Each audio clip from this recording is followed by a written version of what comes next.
Kalian masih inget gak sih beritanya si Maizatul Farhana, seorang siswi SMP yang meninggal gara-gara di prank pas hari ulang tahunnya? Buat kalian yang masih suka ngeprank, coba dengerin dulu berita yang satu ini. Jadi Maizatul Farhana atau lebih akrab dipanggil Farhana adalah anak dari seorang sepasang suami istri. Bapaknya bernama Pak Muhsin dan ibunya bernama Bu Ratna. Farhana dan orang tuanya ini tinggal di Batam, dan Farhana sendiri sekolah di SMP Negeri 3 Batam. Kronologi singkatnya seperti ini guys. Jadi diketahui tanggal 26 November 2010 Farhana ini menginjakan usia 13 tahun guys. Farhana ini punya firasat kalau dia bakalan dikerjain sama teman-temannya. Makanya dia berpesan sama ayahnya jangan sampai telat untuk ngejemput dia pulang sekolah. Karena memang terkadang di sekolahnya Farhana ini guys, siapa yang ulang tahun itu bakal dikerjain dengan cara dilempar tepung sama telur. Farhana ini gak mau kejadian itu terjadi sama dia, karena ketika udah kena lemparan tepung sama telur itu susah banget buat diilanginya. Diketahui hari itu Farhana masuk sekolah siang dan akan pulang sore harinya. Dia mengikuti pelajaran dengan baik tanpanya ada gangguan atau dikerjain oleh teman-temannya. Tapi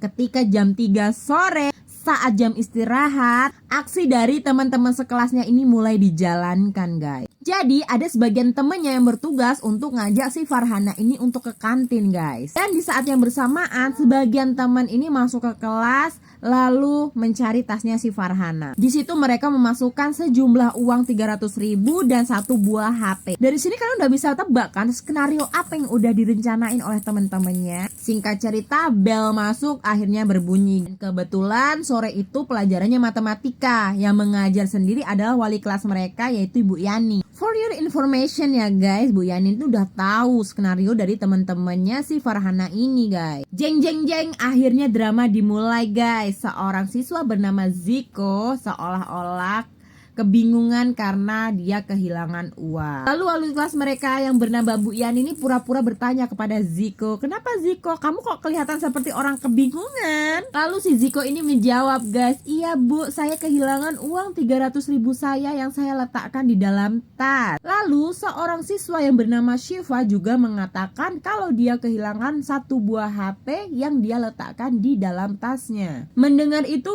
Bu Yani pura-pura menyuruh semua siswanya untuk keluar kelas. Setelah semua siswa keluar kelas, Bu Yani memanggil 4 siswa untuk memeriksa semua tas yang ada di dalam kelas. Setelah semua diperiksa, kalian udah tahu jawabannya kan? Ya, uang dan HP itu berada di tasnya si Farhana. Bu Yani berpura-pura memanggil Farhana untuk masuk ke dalam kelas. Setelah Farhana masuk ke dalam kelas, teman-temannya menyoraki Farhana dengan sebutan maling. Farhana yang mendengar ke teman-temannya menyorakinya dengan kata-kata maling, seketika langsung tak sadarkan diri sebelum teman-temannya menyanyikan lagu selamat ulang tahun. Karena Farhana ini tidak kunjung sadarkan diri guys, akhirnya pihak sekolah menelpon orang tua si Farhana. Setelah ayahnya sampai di sekolah, barulah Farhana ini siuman guys. Tapi setelah siuman, pandangan si Farhana ini kosong karena dia shock berat atas kejadian yang barusan terjadi. Setelah kejadian itu Farhana jadi lebih murung, suka menyendiri, padahal sebelumnya Farhana ini dikenal sebagai gadis yang ceria. Ayah Farhana mengatakan walaupun settingan, tapi itu cukup membuat Farhana shock dan merasa malu karena dibilang maling oleh teman-temannya. Sang ibu mulai merasakan ada perubahan pada sikap anaknya, apalagi ketika memasuki hari Sabtu tanggal 20 November 2010. Farhana terlihat seperti orang linglung, bahkan tugas matematika yang harusnya dikerjakan dia letakkan begitu saja di atas meja. Meski demikian, hari Sabtu itu Farhana masih mau masuk sekolah guys. Namun di hari selanjutnya yaitu hari Minggu, keadaan si Farhana ini makin memburuk. Gak cuman linglung, terkadang si Farhana ini terlihat cemas lalu menangis. Ibunya yang khawatir meminta Farhana untuk melakukan sholat duha agar Farhana bisa lebih tenang. Namun tanpa disangka-sangka setelah melakukan sholat duha, Farhana menangis sejadi-jadinya.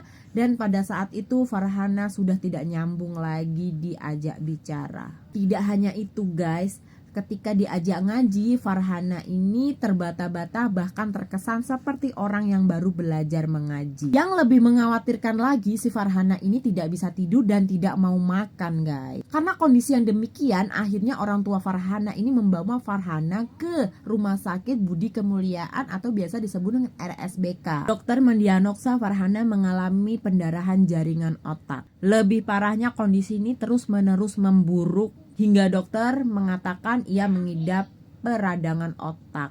Dan karena tidak mau makan, Farhana mengalami pendarahan di lambungnya juga. Ayahnya mengatakan sebelumnya Farhana tidak pernah mengidap penyakit apa-apa, bahkan Farhana ini termasuk anak yang sehat.